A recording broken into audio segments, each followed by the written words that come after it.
is Sarah from Blackbird, and I'm here with Tom and Amy from Pod Jerky. Hi, everybody. Hey, guys. Tom's checking out to make sure that we have some viewers here. Perfect. I just wanted to make sure that we went live. We went live. We don't want any issues.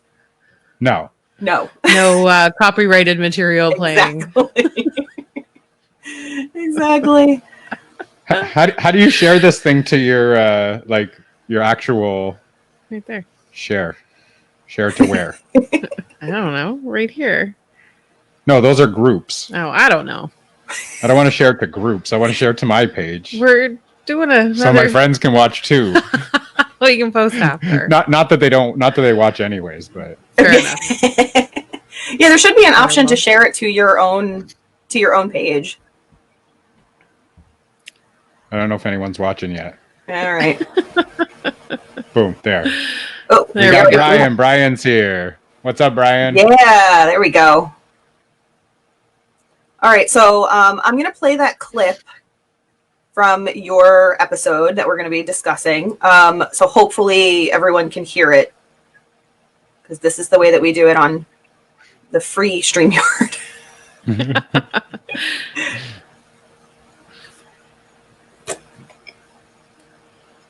The first time we walked into the Toronto clinic and we sat there, was the first time we ever had to actually go through an actual checkup and the ultrasounds and everything. I think it was like standing room only in the waiting room, and this waiting room could probably hold 60 people. That's how big this clinic was. And I think it was the first time that I realized that we're not in this alone. No, and there were so many couples. All right. Oh, okay, perfect. Brian said we can hear. Oh, awesome. Perfect. Yeah.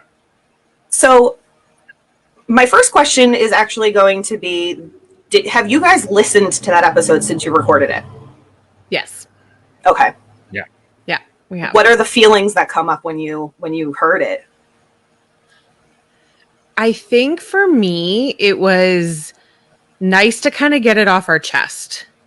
I think it was the first time you and I probably sat down and went through the full story together. Because for us, we were living it, right? And we never really, other than what was happening in the moment, we really never talked about it.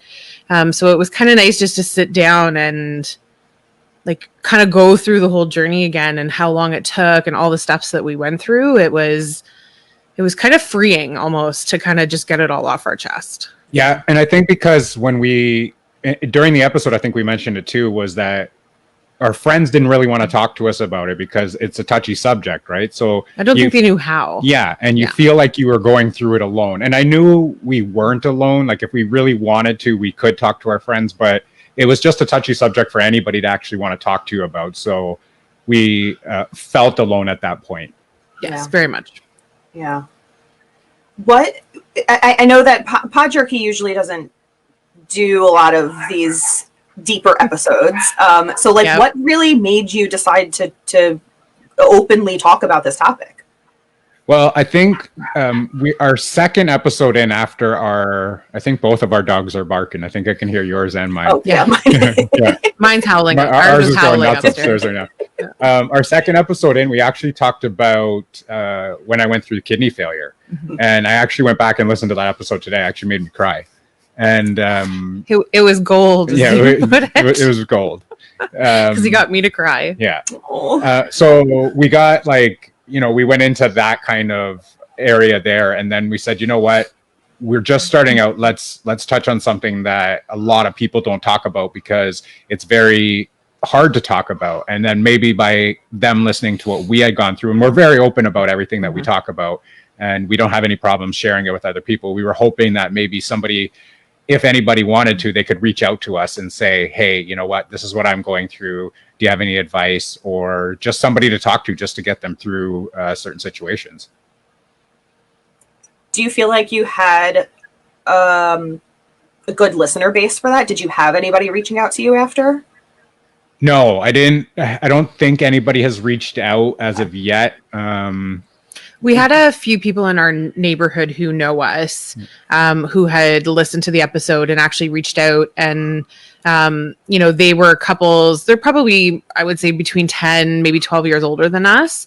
And they said, what a different experience. So they also had gone through fertility, and just the difference in medical advancement and the requirements and the psychology requirements, the mental health check-ins, the funding, all that was completely different for them and their experience. Yeah. And they even said it was such a taboo topic back then to talk about. Nobody, if you had fertility issues, you never talked about it. It was like you would go into the clinic in secret. And so she's like, it's so nice to hear that people are finally willing to talk about it. Because I think most couples who do go through it, our family, we have people in our family who have been through it, and they didn't talk about it at all until after they were pregnant. So we had no idea that they were even going through it, and their family. So we've had a few people reach out and just say, like, it was just nice to hear other people having kind of similar experiences. Yeah, because everything has changed over the years, right? Yeah. I mean, even in the time that we were doing it, it changed. Yeah. I mean, like for us, the way I know between Canada and the US, it's a lot different for treatment. But we kind of fell ass backwards into something while we were going through it. And we had gone through the IUIs, and the IUIs are covered under OHIP, which is Ontario, our Ontario Health Plan. And so we had gone through that 2 or 3 times, I think. Yeah. So we'd finished that. And then for the IVF we found out was going to cost us about 20 grand. And we said, let's still do it. It's 20 grand, but we want to have kids. So let's go ahead with it. And we fell into this program that they had just released in Ontario where 5,000 people were issued free IVF funding for one cycle. For one cycle. And we fell into that where our clinic was. I believe our clinic had, out of the 5,000 in Ontario or Canada? Ontario, there was 5,000 tickets. Ours had, I think, between 600 and 800 of them. So we got lucky and we fell right into that, and they applied for us and we ended up getting it. So we're like, hey, this is a bonus. Like, this is just... Our timing was perfect because once they ran out of tickets, you basically went on a waiting list. And I think the thought process was that the government would give new funding every year. So they would give 5,000 worth of coverage every year to do it.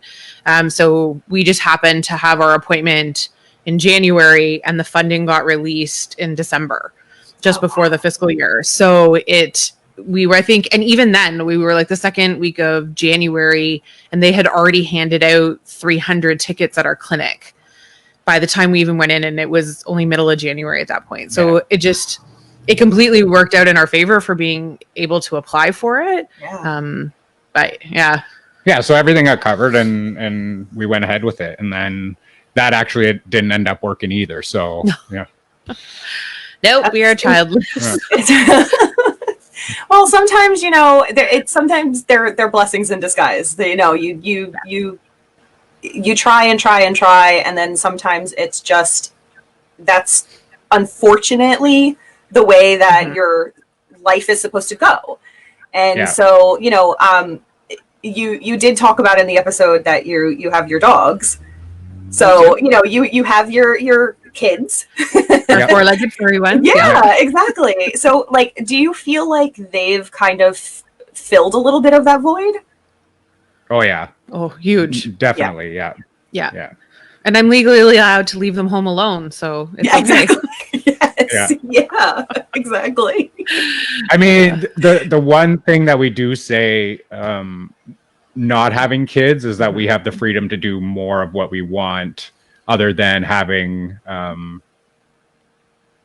kids where we have to go on their schedule. So if we have to take them to sports or on their school schedule or whatever it is, which, don't get me wrong, we would have loved to have that. Yes, we would have. But you get to have your own freedom. So we can take vacation whenever we want. We can, leave the house whenever we want. We can do whatever we want. And that's the one, I guess, positive that came out of it, if you can call it that. Right. Yeah. And I mean, it took us a long time to come to grips with it, and, you know, make the decision that we were done trying, right? We put it off for a long time. You know, we kind of just stopped talking about it. And then I think we got a storage bill, and it was like, ooh, we should really make a decision on whether or not, you know, we want to keep doing this.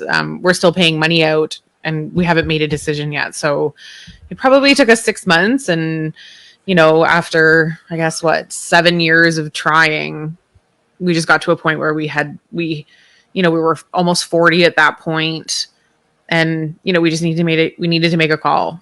Right. What was it that prompted you to finally go seek help with your fertility issues? Was there something specific that you were curious about? Was this kind of just, you know, spur of the moment, like, let's just get everything checked out? Well, I think what happened is we actually waited 2 years. So we tried for 2 years and nothing was happening. So we said, you know what, let's go to the doctor. Let's see what they have to say. And we ended up having a fertility clinic here where we are, about 10 minutes from us. So we called them and they set up an appointment. We went in. Which is odd because normally you need a doctor's referral, and they thankfully were taking patients without referral, because our doctor had said, oh, you know, like, change diet, lose weight, do different things first. And we're like, but we've actually been trying for 2 years. And he's like, no, but do these things first before we give you a referral. So we ended up taking it into our own hands. And we started doing research, and, you know, I just happened to fall upon this clinic. It was new in town, and I phoned, and they were willing to take us for an assessment. So. And then what they had told us is that it's actually, people go after 1 year of trying, and we waited 2 years, and they said that's a long time to wait. And we were like, what? We thought that was like a short period of time. Like, who would have known, like, after a year of trying, go to the doctor, go to a fertility clinic and get in there. But apparently that was what they were telling us, is that the statistic is that after a year, people get upset, like, or, you know, tired of trying and not getting any results. And then they come to the fertility clinic. Right. So after 2 years, it was just kind of like, okay, it's been 2 years. Like, let's figure this out. Yeah. You know, and we were in our 30s already, right? So we met in our late 20s, we got married in early 30s, you know, so we were creeping up on the age where it was starting to potentially become a problem, right? We were, you know, women over, I wasn't quite 35 yet, but, you know, women over 35, the statistics are on a natural conception, 34%. So it's, you know, we needed to seek it out and just try and, like, let's just figure out what's happening. I did have fun, Russell. Oh, of course you have fun trying. Yeah, exactly. Yeah, there's nothing wrong with that. And you can continue trying. There's no harm in that. There's no harm in trying. Yeah. No. We'll be 50 and, like, yeah. Right. They always say after you give up on fertility treatments, that's when you conceive. But I think we're past that age. But I think that's the problem too, is that people put too much stress on it as well. And they told us this at the doctors too, is that people put a lot of stress on it, thinking, you know what, it's got to happen. It's got to happen. It's got to happen. And you see all your friends around you and your family members and everybody having kids, and you're just like, why isn't it us? Why can't we do it? So you get more stressed in that as well. So you got to kind of take that away and say, you know what, let's not stress. Let's just let it happen. Because if we're going to stress over it, it's not going to happen. Yeah. And then it turns out fertility is like the most stressful process you can ever go through when it comes to trying to conceive a child. That 2 week wait is the longest 2 weeks of your life, from the day they do either on the IUI or the IVF cycle to when you're allowed to go and do the test. And then, you know, Google, worst thing ever, but best thing ever. You go and be like, well, how early can you see symptoms? How early will, you know, my body start to change? And you start Googling all this crazy stuff, and you're like, oh, you know, I think my breasts are more tender than normal. I'm like, it must be true. You know, is this changing? Do you notice a difference? And, you know, and then the 2 weeks would come by, and obviously we'd get a negative, and we were so convinced this was the one, this was the cycle. So well, the first time we actually did the IUI, we were out in Vaughan, and we went to a lawyer's office. we had to renew our mortgage. Yeah, we had to renew our mortgage, so mortgage renewal. Yeah. And we had been out there, and we were expecting a call that day for results, and we were like pretty confident. We're like, you know what? I feel it. Like this is here. You're put it you're into pregnant. the universe. Like it's great. Everything's gonna go good. And then they called us, and they were like negative. And I think we both broke down in the car. Mm-hmm. Like we were driving, and we just both broke down in the car because we were just like, you know, I had such a good feeling about this. So I mean, that put more stress on it as well. And that was kind of a blow to our, I guess, ego for a little bit there. Yeah. Just to see like, okay, we need to rework this and see where else we can go with it. Right. Did you get results as to what the issues were? Or was it just that everything was kind of negative and... So there was a whole bunch of issues, I guess, that they came out with. Like they couldn't pinpoint going down to it was either me or if it was Amy. We both had actual procedures done to get different results, and those results came back pretty positive, I guess. And we were able to use certain things from those procedures to actually run an IVF, I think, for the IVF cycle. For the IVF cycle. And it still came back negative. Yeah. And I think like they run a whole series of tests on both of us. And my issue specifically was I actually wasn't ovulating. So my body was doing all the things it was supposed to do, but I actually wasn't growing a follicle and releasing an egg. Oh, wow. And so what they do is they sort of track your hormone levels over the course of 2 months before they actually start any procedures, and you go for blood work pretty much every day. And they test to see if your different levels go up, and on certain days of your cycle, they should see spikes in certain times, and I just wasn't having them. And so they're like, you're not ovulating, so it doesn't matter what's with Tom. There's nothing there. Right. So then it meant fertility medication to help the process along, to be able to actually get a follicle and an egg. And I'm gonna leave the door open here for a Russell joke. Oh, geez. I got to poke Amy in the butt every day. Oh yeah. With a big needle. Yeah. Worst. Russ, you're up. Oh my God. I can't even. So I was excited when I first met Tom through our networking. This was one of the first episodes that I listened to because Dan and I, not that we're having fertility issues, we're not necessarily trying to have kids, but we do plan to actually have a surrogate later down the road. So when I heard that you guys had this episode, I was so excited to listen to hear what your journey was and like what you guys had went to. Oh, Russ. I can't. Terrible. So that part of it, the needle sticking, so that you can actually get your eggs, promote that egg growth, like that's not something that you want to do every day. That's not something you look forward to doing, but in the long run, you're so excited for what it's going to bring. And so to me, that's not, I'm not, looking forward to it, but I know that it's going to bring about something that's positive. So I was actually listening to this episode again today to prep for this. And Dan was listening to it with me, and he heard the piece where, Tom, you mentioned that you had to get your prostate shocked. Yeah. And now because you were having fertility issues, you were going through a little bit more of the process. And Dan's response was, I don't want to do that. So I said to him, well, you don't have to do that. That's not, you won't have to do anything. Yeah. But I can't imagine, like, when you were told this is the procedure we're going to have to do for you, like, what was going through your mind? I went, let's go. Let's do it. Yeah. I didn't care. I was like, whatever it's going to take, because we really wanted to have kids. Like we had a whole plan, to have a family and, have little ones running around, and I didn't care what it was going to take. And for that procedure, like they sent me in to do the aftermath, not fun. Yeah. Well, they had the prostate exam. No, the beforehand, not fun. No, you put coming in because they obviously he had to go under, like they considered an actual operation, and he punched a nurse in the face coming out of the anesthetic. No.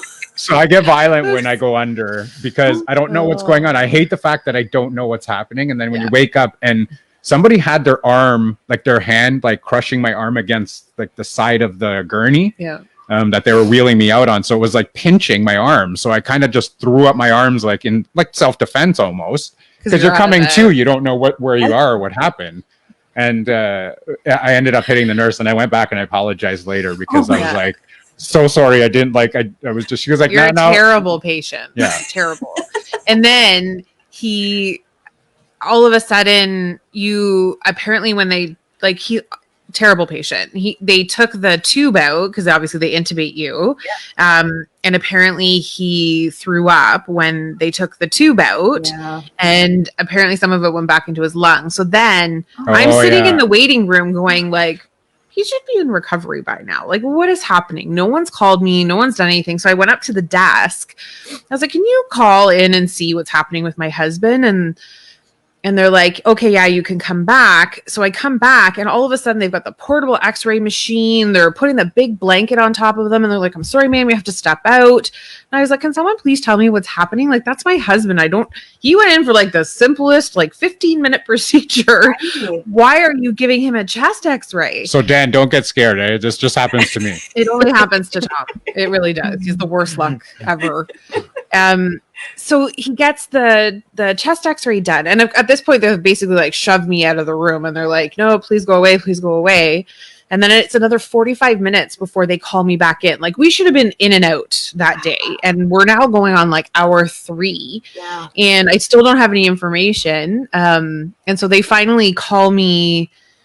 They call me back, and they're like, oh, this is what happened. You know, he threw up when we were taking it out, and now he's got liquid in his lungs. So now we have to monitor his lungs, and then his oxygen levels wouldn't come up.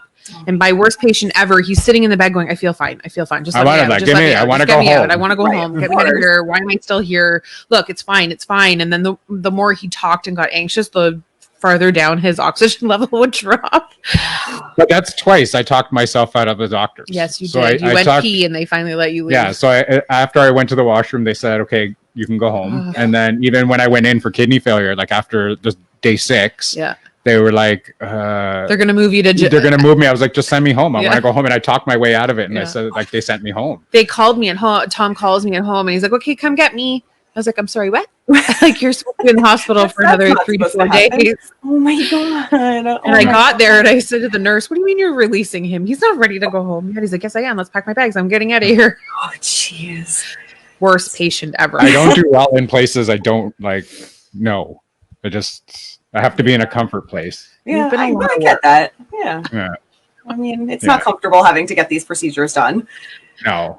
And most men go into the special place, and they get the magazines and the movies, and they do their thing, and off you go. Okay. Tom just wanted to be difficult. So let me tell you about that, because I had to go through that. Okay. And you and every other guy in the place.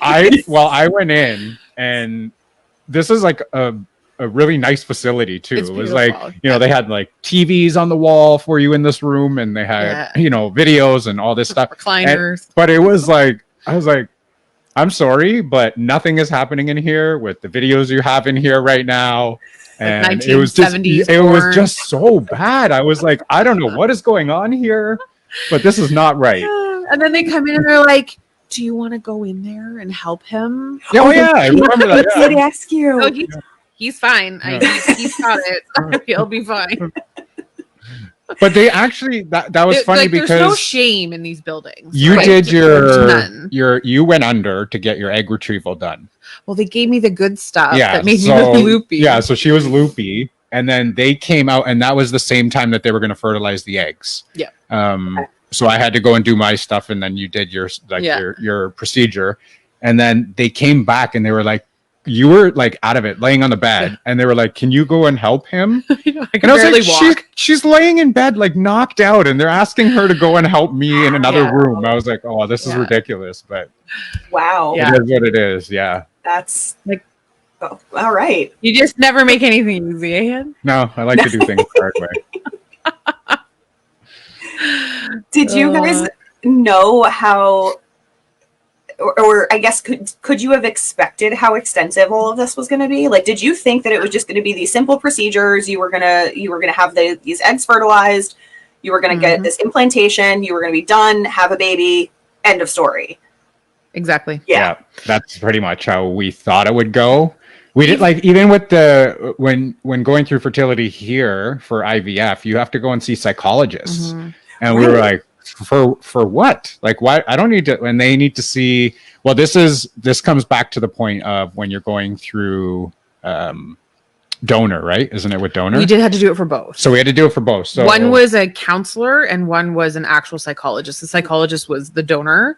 The counselor was for the IVF. And it's really just to make sure that you're more emotionally prepared, one, for the amount of drugs, the amount of procedures, the stress that it can put on the relationship, because there's nothing intimate about fertility treatment whatsoever. Even the day of our egg retrieval, the doctor comes in and he's like, "Well, I have a medical student here today. Would you mind if they came in and observed?" I was like, "Well, there's already 12 people in here. What's one more?" Yeah. Like, at this point, everyone has seen everything. And the strangest part about this is probably a little personal, but when they do the procedure, the doctor is standing, and so they raise the bed up.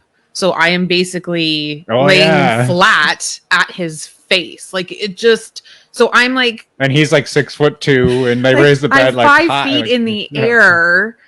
I'm basically at everybody's eye level. Bizarre. And you're just like, do you not do this procedure sitting? Like, what? Why am I so high in the air? And then they like tilt you back and they make you lay there for like 10 or 15 minutes, but then they forgot about me. Oh yeah.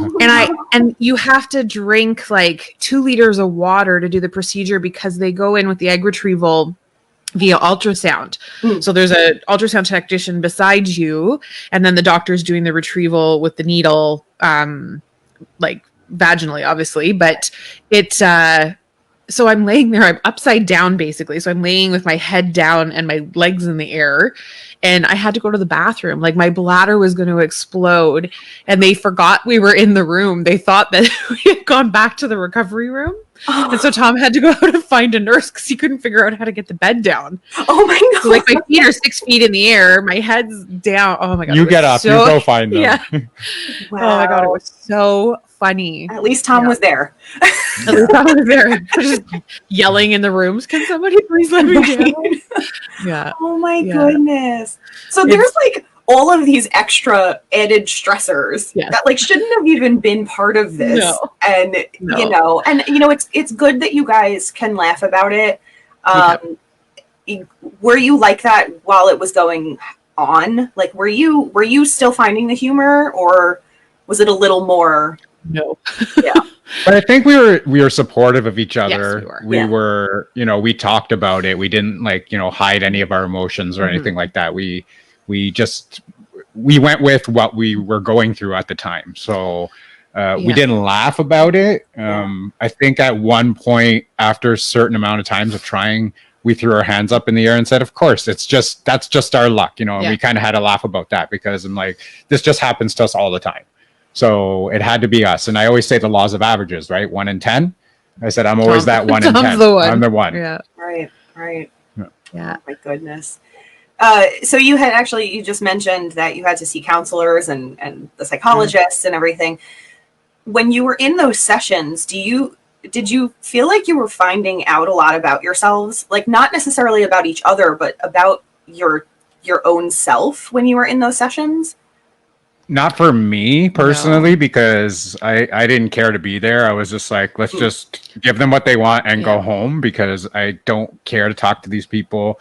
I know we have to do this by law. It was like, it's law that you have to do it. But let's not give them more than we have to. I would say we probably when we had to do the interview with the sperm donor clinic, that one to me was more personal than any of the people we had to meet with, because the counselor for IVF is really just like, you know, do you understand the procedures? Do you understand the length of time? Do you understand the commitment? You know, Tom, are you aware of what Amy's going to have to go through, and vice versa? You know, these are the side effects. Like, it was more of an awareness kind of conversation, and more, are you guys on the same page about what the next couple of weeks, months, whatever that might look like?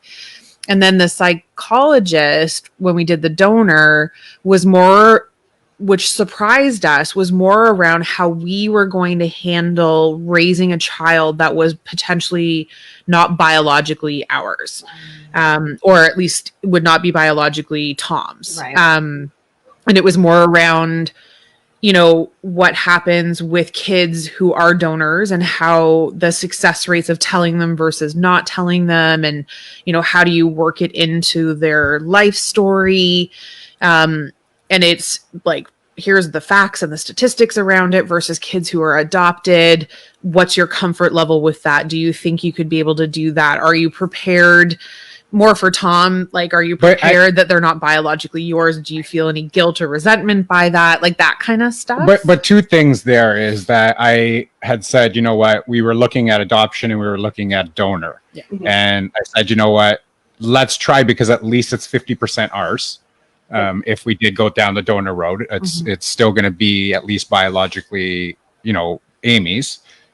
But then I also thought about it as like, I don't need to answer these questions right now. We don't have a baby, so I don't need to answer of how am I going to deal with it when I'll cross that bridge when I get there. Yeah. So I don't know why these questions are asked now. I know they want to prepare you for certain things, but at the end of the day, I don't need to answer this because it's just not something we need to be prepared for. Can you get us through this process now? And then down the road, we'll worry about that, like one thing at a time, right? Yeah. So you're just adding pressure to what you're going through. Like if I was going to a psychologist for this, it would be more of prepping me for the procedure that's upcoming and making sure that I'm okay with it in terms of it not being biologically mine, but to ask all these questions about, are you prepared to tell them and how are you going to tell them? And these are the statistics. I thought that was a bunch of nonsense for the time. Yeah. He was a lot more comfortable with it than I was. So I think I had this, and I don't know if it's a girl thing, but like this sense of guilt that if it was successful, that biologically that baby would be mine and not his. Right. So I had a much harder time with it. Where you viewed it as, man, if this gives us a baby, it doesn't matter. Blood is blood, whatever, but family is family. Yeah. And you know, there's lots of families that are blended or, you know, they're not biological and they are perfectly happy families. He's like, it doesn't matter. We want a kid no matter what the means are of how we get one. Right.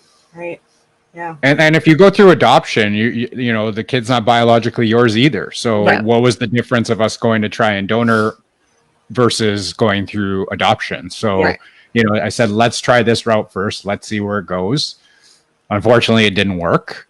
And then we moved on and said, you know what, let's go down the adoption road. Let's see how that works out. Right. Was there ever talk about an egg donor? You can't in Canada. You can't. Okay. That was going to be my next question. So that's not legal in Canada.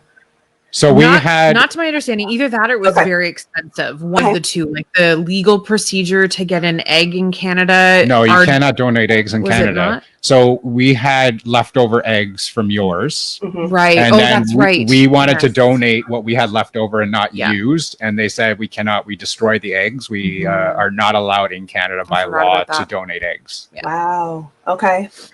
That's so interesting. Is there even a sperm donor as well? Sperm donor, it's not legal in Canada here either. Right. So you would be a sperm donor. Yeah. You had mentioned that it had to be from the US, the sperm donor. Yeah. Okay. Do you know the legal reasoning for that? We don't pay. They won't pay the sperm donors.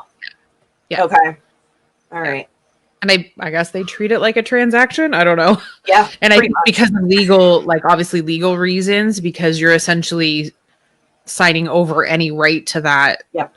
Product, essentially, right? So that was the weirdest process. So we had to meet with the lady from the clinic, the sperm donor clinic, and she basically goes through, it's probably an hour and a half, and it's questions: eye color, blood type, hair color, heritage, height, body build, all these kinds of things. And then you have two options. Either they can just give you a login and you can go in through thousands and thousands of profiles, or they can do like a search for you and say, send the top 25 that they think matches based on the criteria. I didn't want to go through thousands of profiles. No, so we had her send them over. But it's like, I don't know if this is a fair comparison, but it's like a online dating profile. That's what it was like. Okay. And so you would sit there and you know, in some cases, the people that donate write letters saying like, here's why I donated. Here's what I hope the outcome is for you.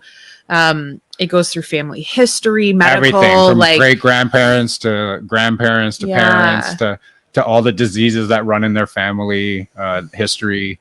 what they like to do from a sports, academics. I want to say even GPA, or what is it? Yeah. Is it GPA? Yeah. I don't know what it is because we don't say that here, but like their scores for school and you know what they hope if they're not students, because some of them are. That's how young some of these kids are. Yeah.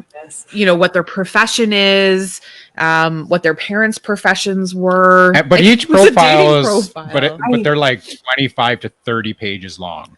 Yeah. And you go through all of these, and we ended up finding one that looks similar to me. Some of them have photos and some of them don't. Yeah. Okay.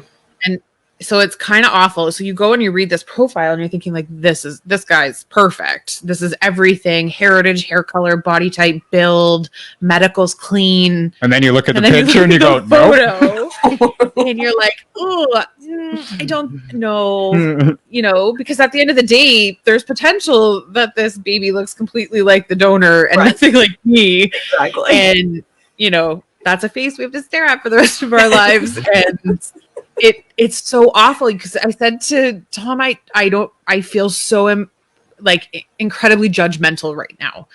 But then at the same time, this is also our future. So I think we're allowed to be, but it felt very selfish and very judgmental to go, nope, like that's not what I want. Right. And so funny enough, the one we did pick looked a lot like him as a kid. So okay. Oh, well, that's good. That was kind of hard to find. Yeah. And he had the same like background heritage and clean medical history. Yeah, clean medical history. So we were like, okay, let's try with this one. And then we went through with the process and didn't work. Didn't work. How long was the entire process of all of this? Oh God. 7 years almost? Yeah. 7 years.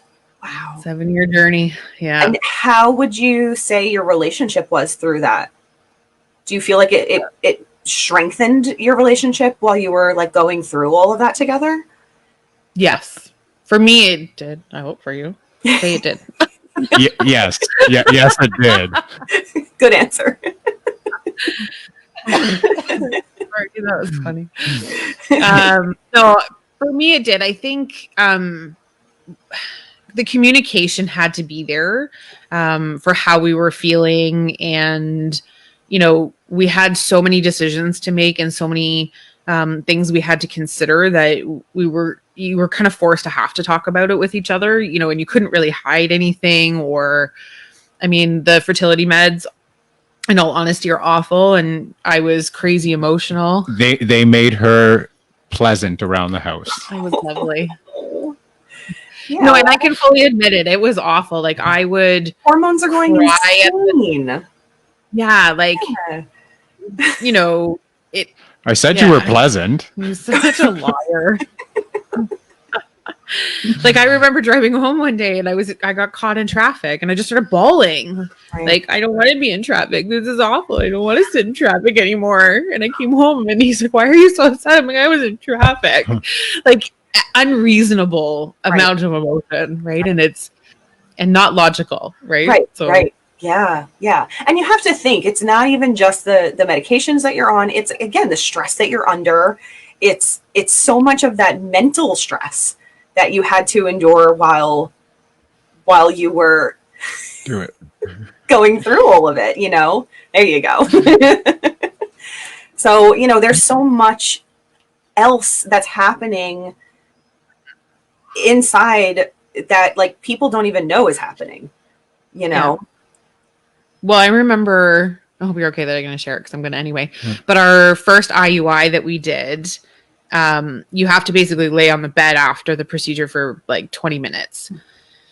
And you don't sit still on a good day. No. And so now add the stress of all of the fertility that's happening. And, you know, the procedure day is finally here. It's our first time or whatever.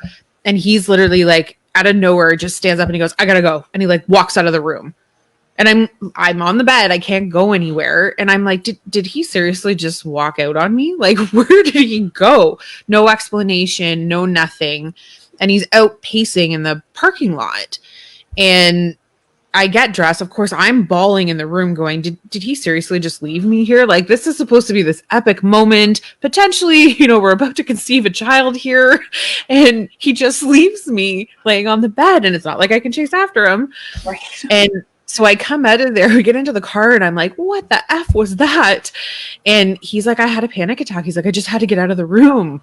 Yeah. And I said to him, like, can you next time just give me a heads up? Like, because I really thought you were being a total ass and just left me, you know, like it's emotional for both of us. It got overwhelming. And I'm not used to getting panic attacks. Like that doesn't happen to me. Mm-hmm. I usually can handle my emotion. I usually can handle anxiety. I can handle that pretty well. So for me, it ended up being just a little too real and a little too much that I didn't know what to do. I felt closed in the room. Like the room just felt like it was just closing in on me. So, and they were small rooms to begin with anyways, but I mean, I just felt like the walls were just kind of closing in. So I was like, you know what? I can't. I got to get out of here.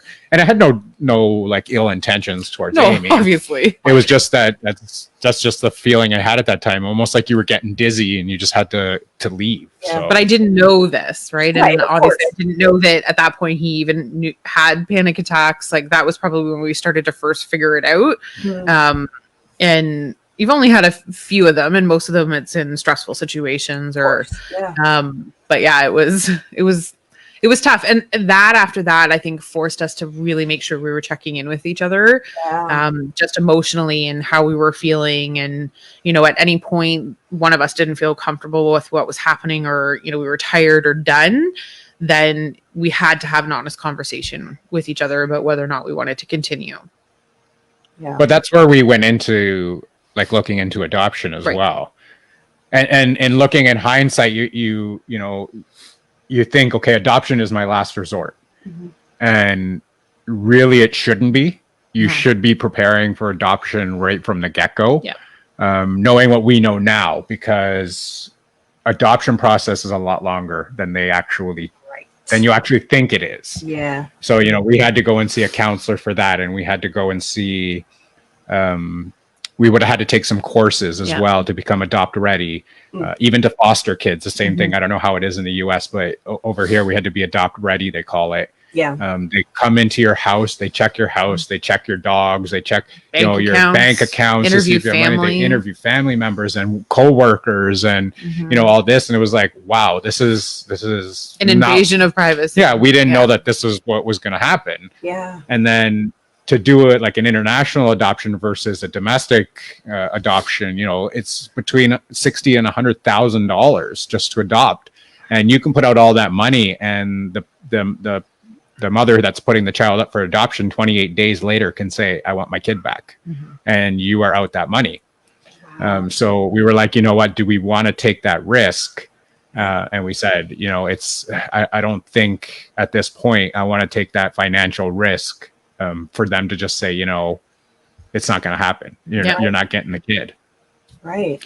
And there was a crazy statistic the adoption counselor told us, which was during one of our, I guess our government premier took away funding for teen teen pregnancy or teen moms.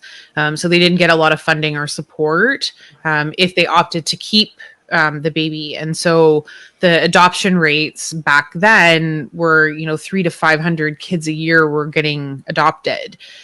And then when what we call our liberal government came in, they spent years kind of rebuilding sort of a platform for teen moms to say, like, if you really want to keep your child, we'll figure out ways to support you, whether that be through subsidies or funding or whatever it was. And so I think he said, like, this would have been like mid 2000s. He was saying, though that 300 to 500 went down to like 50 adoptions. And he's like, there are thousands upon thousands of couples looking to adopt. And so he's like, what makes you stand out next to, the guy down the street? And why would that mother want to pick you? And you basically have to create like a marketing campaign to say why we're better people to look after your child for the rest of our lives than, Bob down the street. Right. So, yeah. Yeah. Wow. And then the whole fact of, we looked at going through Children's Aid Society here. Yeah. And because I work with special needs kids and I love them to death, I really do. But they said that the chances of me getting a special needs kid out of Children's Aid is almost 100%. And they said you would have to take a special needs kid. And if you don't, your name goes to the bottom of the pile. You can say no, but your name goes to the bottom of the pile and you won't be called again for another few years. And I was like, you know what? I work all day with them and I don't know if I would have the energy. Yeah. And it sounds selfish, but at the same time, I was like, I don't know if we're ready for this. Like, we're not, this isn't, why just because I work with these kids am I being told that that's who we have to take? Yeah. And they kind of force that upon you. So it was like, I'm not ready for that. We never opted to go and talk to CAS. Like, once we talked to the adoption counselor, we had a conversation saying, do we even want to pursue this? Like, do we want to go and talk to them and really find out what the experience in our area would be like?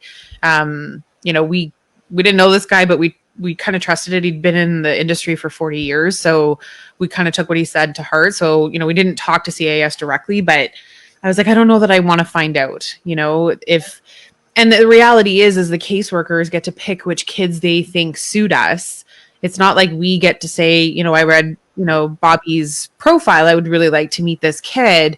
They're like, oh, based on what you told us, we think this kid would be a match for you, and then there's this whole meet and greet and all these different things to decide if it's a fit. I mean, the kid gets a say too, depending on their age, but, it was a really eye-opening 1.5-hour conversation, and no amount of research on the internet prepared me for what he had to say. Right. Yeah. And we have friends that have, friends of mine at work have had great success with it. And they, it was a very smooth process for them. And, they've got 2 beautiful kids through adoption. And I just, when I was telling him what we were told, he's like, well, that wasn't our experience, so we found it very different. But then that was also 10 or 15 years ago that they would have started their process versus now when we were trying to start ours. So little time changes things so quickly nowadays. Yes. Yeah. And I wouldn't, Tom, you mentioned, it may sound a little selfish, but I wouldn't consider it selfish. If you know that you can't necessarily have the best, I don't want to say best life for the child, but you can't take care of them the way that you want to because you already are having that stressor from work. You don't want to bring a child into that situation where you can't provide the best for them. So no, it's a selfish thing. I think that's why we try to opted against it because I was like, I don't know if it would be fair. Right. Exactly. Yeah. Be exhausted every day coming home from work. I get beat up at work sometimes, and then to come home and Amy's not educated in working with the special needs kids, and especially the ones that I work with. Like some of them are very violent, and some of them are very gentle. So I mean, it all depends. So you don't know what you were going to get, and we didn't have like a pick, right? We didn't get to see the kids. We didn't get to, it would just be kind of dumped on us. Like Amy said, here, this is the one that we want you to take, and this is the one you're going to take. If you say no, we're going to put your name to the bottom of the pile. And well, they don't actually tell you that part, but see you in like, 5 to 6 years, basically, right? Yeah. Newborns are out of the question. You're never going to get a newborn because everybody wants a newborn. Yes. Yep. That's the same here. Exactly. Everyone wants the baby, and that's how it is. Yeah. All right. So I have one more question for you guys. So if you could tell someone who is going through that, anything, what would it be? I think my advice would be talk to people. Don't go through it alone. Reach out to people. There are many, many groups on Facebook actually right now that I kind of found a couple of them just to promote the Fertility Podcast, just so that they could actually hear it. And then if they had any questions, they could actually talk to us about it and reach out to us. Don't go through it alone. Don't hold in your emotions. Go and talk to people. Even if it's not your friends, you can go into these groups. You can have conversations with people. You can get onto a live chat with them. You can go onto Skype or like we're doing right now in a Facebook chat or a StreamYard or whatever you want to do. You can actually go on to these and talk to each other about it. There's a good support network out there. A lot of friends don't want to talk to you about it just because it is such a touchy subject, but there's a ton of people going through it in this world right now, and they want other people to talk to as well. So don't go through it alone. That's all I have to, I guess, say. And I think female to female is, it's okay to have feelings through this whole thing. And at the same time, when I was happy for my friends that were getting pregnant, there was this sense of, kind of guilt for being upset that it wasn't me, or, this sort of self-pity that we weren't getting what we wanted to. But it didn't take away from the fact that I was happy. That is so normal, and that is okay. And it's okay to feel happy about it, sad, stressed, mad, allow yourself to feel all of those things, because it's normal and you're not alone. That's the one biggest thing I think from day one for us. When you walk into that waiting room and you see the people, the races, the same-sex couples that are all going through this too. Everyone's personal situation is a little bit different about why they're there, but at the end of the day, they're all going through it too. And it's okay to feel that way. Yeah. Great advice. Yeah. All right. Is there anything else you guys want to share?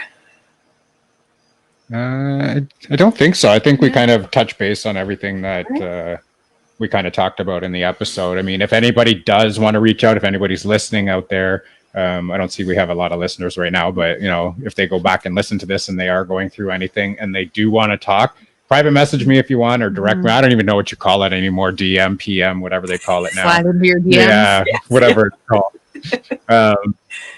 Yeah, go ahead, reach out to one of us if you want to talk, and we can try and help you with any information that you want. Awesome. All right. Well, thank you guys. This was awesome. I learned a lot, and I'm sure, if people go back and listen to this, I'm sure they'll learn a lot as well. And Russ says thank you. Well, thank you guys for having us. Of course. All right. Thanks, guys. Yeah. All right. All right. Good night, everybody. See you guys.